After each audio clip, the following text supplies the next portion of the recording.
Nah, itu sebetulnya modal utama kalau kita mau ngebun ya. Jadi kalau kita mau ngebun, itu modal utamanya adalah semangat dulu. Kita punya semangat, punya tujuan. Tujuannya apa kalau kita nanam?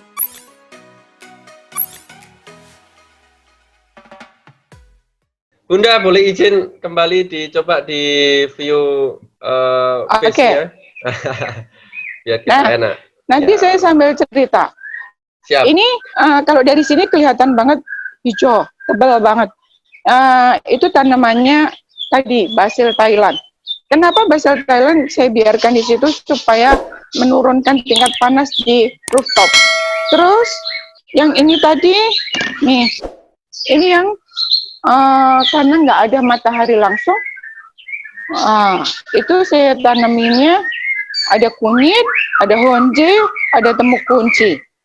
Terus untuk peneduh, ini peneduh ada sambiloto. Sambiloto ini ada teman-teman yang bisa lihat nih, mengenali rasanya pahit banget. Ini jamu ya. Oke. Nah, sambil jawab pertanyaan kemarin, boleh ya Bun ya nanti Bun? Boleh.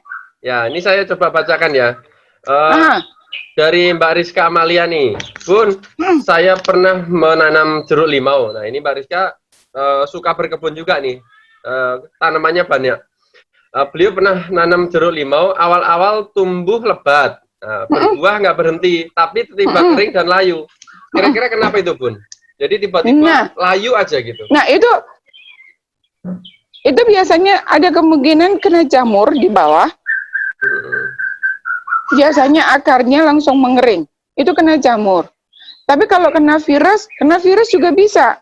Nah, untuk mencegah itu semua, makanya media tanamnya tolonglah campur sendiri, terus berkala disiram menggunakan mol atau lindi, atau bisa menggunakan POC yang jadi. Nah, itu akan mempengaruhi kekebalan si jeruk limau itu sendiri. Kalau sudah ada tanda-tanda seperti itu harus segera dibongkar. Ya. Betul. Ini contoh. Ini teman-teman kalau yang di bawah kelihatan kan?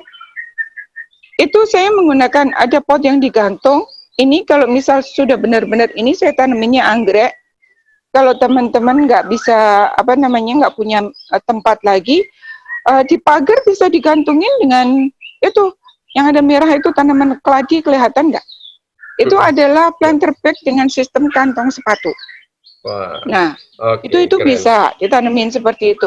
Atau bisa menggunakan ini pot. Ini karena di sini ini nggak dapat sinar matahari, biasanya saya tanamin hidroponik sistem wick.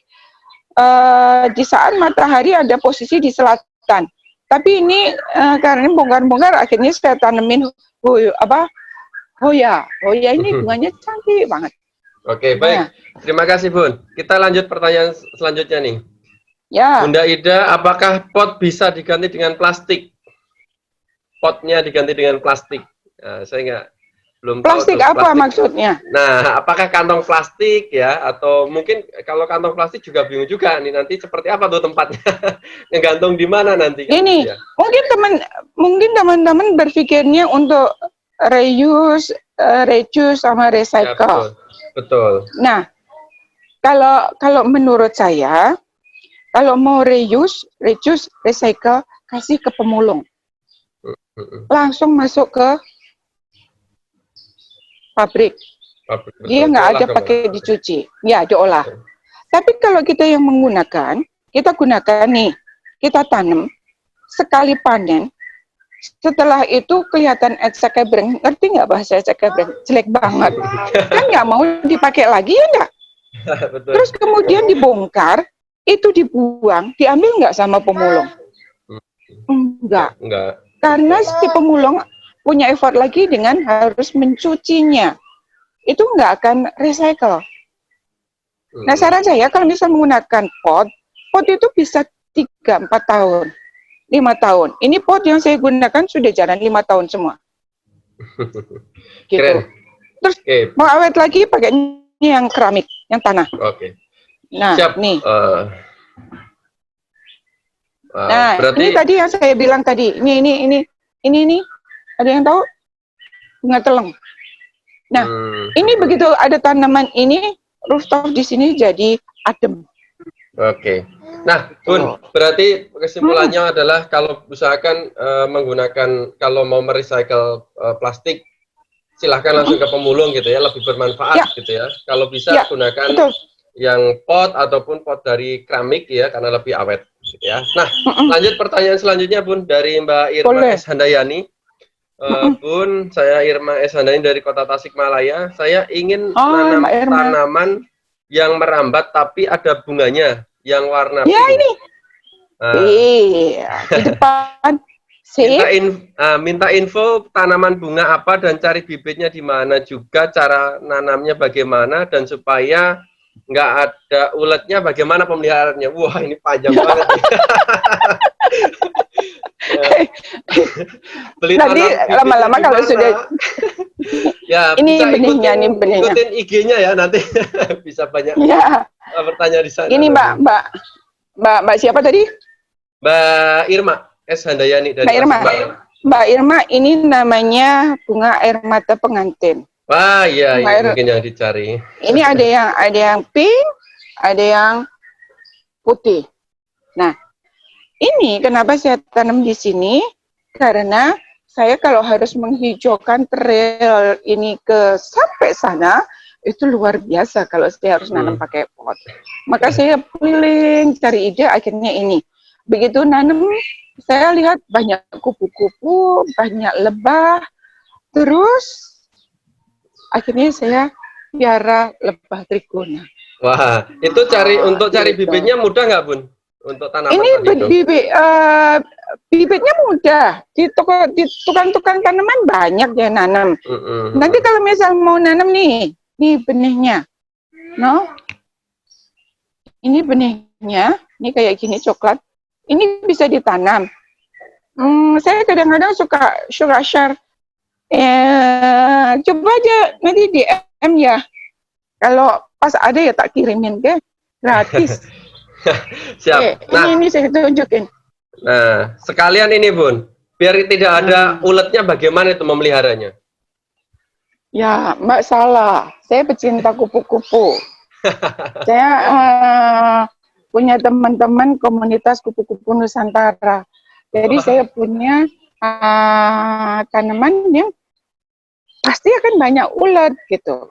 Nah, caranya kalau misal takut sama ulat misal, tinggal diangkat aja, pindahin ke tempat lain. Saya perlu sampaikan juga yang namanya ulat. Ulat itu ada dua. Ulat dari ngengat sama ulat kupu-kupu.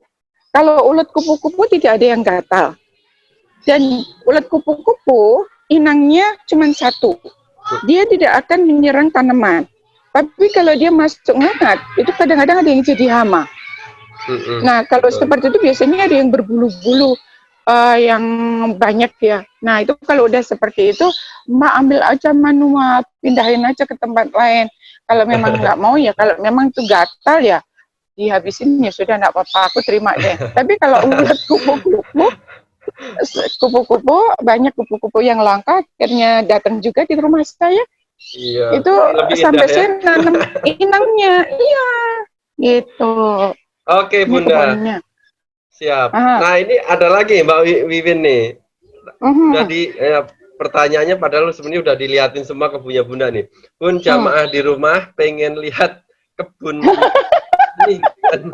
Kalau berkenan Bunda lihatin kameranya berkeliling. Ini dari tadi sudah berkeliling ini. Aja keliling, tapi pintu sana dikunci. Harusnya saya bisa keliling. Nah, ini sepanjang teralis ini boleh sana. Nah, itu ada kolam, semuanya tanaman. Nah, ini seperti ini. Nah, ini lorong sampai turun ke bawah.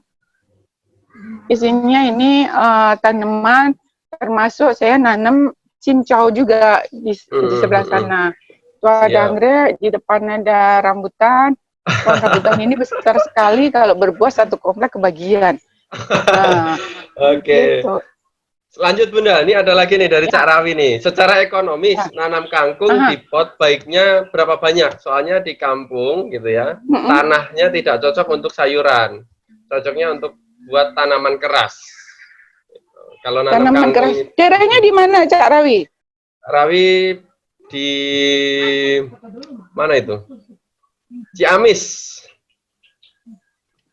Ciamis, emang kalau Ciamis sebaiknya untuk kangkung itu memang agak-agak dia udah masuk dataran tinggi ya.